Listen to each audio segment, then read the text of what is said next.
video. So I'm actually having a slight upgrade to the How To Tuesday videos. Instead of just coming at you, with a sit down talking video, we thought we'd bring in both a vlog style video and a sit down talking video, mash them together and add alcohol to them. How good does that sound? So basically what we're gonna be doing is I'm still gonna be coming at you with some really chatty advice, listicle videos that is gonna give you really actionable stuff that you can do within your business and with your personal branding. We're gonna do them in all different scenes as a really vloggy style video and basically just have a beer with you or a wine with you or a cocktail with you and just really give you some advice. That's the kind of new direction that we're gonna be going with these advice videos here on this channel. So what I'm gonna be talking about today is giving you some advice on starting your business or having your business when you are in a relationship. So obviously many of you are starting businesses later in life and you already have husbands or fiancés or boyfriends,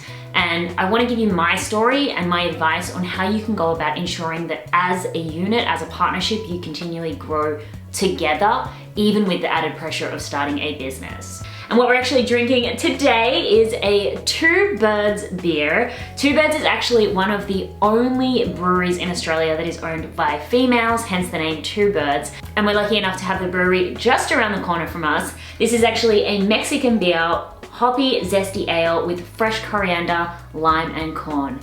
Cheers. So my first piece of advice when it comes to building a business when you are in a relationship is you've got to be open and communicate with your partner. I think one of the worst things that most people do when they begin to build a business, because obviously it is a lot of sacrifice and it does take a lot of your time, is that they don't openly communicate their goals, their vision, and what they're trying to achieve with their partner, which can ultimately leave their partner feeling extremely neglected. Now, it's not to say that just because you're starting a business that your partner's going to be either super supportive, that they're gonna want to get involved, but at the end of the day, at least if they can feel as though they are a little bit of a part of the journey that you are going on, and that they can share in those small wins and be there for you for, those harder times, then at least you aren't neglecting them in the process, and they'll be more understanding of when it actually does get really busy and he's vomiting. So authenticity check here. My dog just vomited all over the ground. As I was saying, what often happens as well when you are building a business is that you subsequently go on a journey of self-development. As you are growing a business, you are increasing your knowledge, particularly of your subject matter, and you as a person, whether it is spiritually, emotionally, mentally, will find that you are growing. Now, being in a relationship, the thing you need to be mindful of is that when one person is really progressing in life and if one person is kind of remaining stagnant, this is where you can often see friction in relationships. One person is out there achieving and the other person is kind of just staying the same. Now, the best piece of advice I have in this situation is that you don't want to drag anyone along for the ride. And that actually came from a friend of mine, Sarah. She used those exact words and I just thought they perfectly, portrayed this point. You never want to force anyone into a journey of self-development. You never want to force anyone to change their spiritual beliefs. You never want to force anyone to grow or to develop along with you. But the thing that you can do is lead by example. And this doesn't just go for your intimate relationship. This is also really good for your friends and your family as well. Don't feel as though that you need to inflict any of your new beliefs or any of your new growth onto other people. But if you could just be the epitome of someone who's gone through a self-development journey and who's living out their dreams, then naturally the people around you will be inspired and they will either come along with you or, the ones that kind of maybe don't have their place on this new journey, they will just drop off quite naturally. So lead by example, be an example of, someone who is following their dreams, and what you'll naturally find is your intimate relationships and all of your other relationships will come along with you. It's just kind of the law of clustering. It's how things work. We all know that we are the sum of the 5 people that we spend the most time with, but you can be the person who really starts the movement for the people that are closest to you, especially your intimate relationship. Now, one thing I do want to say is the worst thing you can do, and honestly, I didn't even think this was a thing just because it's not something that I would have ever thought of myself, but I have had a lot of people approach me when they're thinking about starting a business, and if this is you, if you're in an intimate relationship, please don't think that that is going to have an effect on your journey. And what I'm trying to say by this is don't hold yourself back because you're scared of change. You know, so many of us are scared to start businesses. So many of us are scared to, you know, do the necessary sacrifices that comes with putting yourself out there and trying to build a huge brand and an online empire. You know, when you like suck back too much air.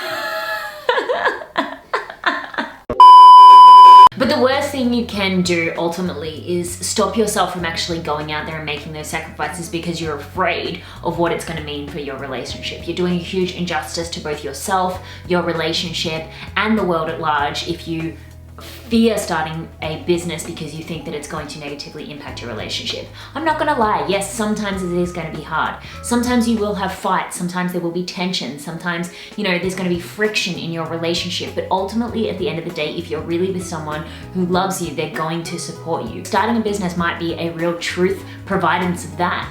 When people are put in those sticky situations, when there is friction, that's ultimately at the end of the day when you get to see the real sides of people. So my best piece of advice on this is just please don't ever not start a business because you're in a relationship and you think that it's going to be too hard. Starting a business is hard regardless, but ultimately two people that are strong and supposed to be together, they will be together regardless of what stress business brings. So just to summarize, when it comes to building a business, as I kind of just pointed out here, please don't ever stop yourself because you're in a relationship. Again, it's probably just that fear story trying to stop you anyway. But being in a relationship, yes, it's going to be stressful when you are starting a business because you will not have as much time, you will not have as much, you know, effort to be able to put into your partner. But ultimately, if they love you and they want to support you, they will be there for you. And it's a kind of a great test of that bond. Make sure you're not forcing or inflicting any type of growth on your partner, but involving them as much as you can. And this kind of is an inch forward thing.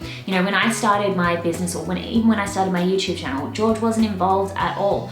But over the years, you know, he started to, you know, apply himself to self-development, and he's really come to love photography and videography. But this isn't me like saying to him, oh George, you know, start loving videography or start loving photography or start loving Tony Robbins. It's just a slow progress that we went on, and now we're in a really good position where we're starting businesses and growing together. But that would have never happened if I forced that on him in the beginning. If you'd like a Q&A with both George and I, where we can talk about our journey, you know, it's been 4 years now. George and I have been together for 5 years, we're engaged, but we've been doing this for about 4 years together now. So if you'd like a video on with George's perspective as well, then please do comment below because we can absolutely make that for you. But don't force anyone, don't drag anyone along for the ride, just involve them as much as you can, share those little wins. Let them maybe, and I know this is gonna sound a little bit pansy, but like let them be the hero sometimes. If you're feeling sad, then confide in them because that makes them feel needed. If you're being this strong, independent woman all the time and really just trying to, you know, handle your own insecurities and handle all the stresses yourself, that can really push someone away as well. So let them be there for the good and the bad. But ultimately, you want to grow together, but you cannot force anyone to do so, but just involve them as much as you possibly can and recognize that someone who truly loves you at the end of the day will support you no matter what you do. That's it from me. That's my advice on being a female entrepreneur who is in a relationship.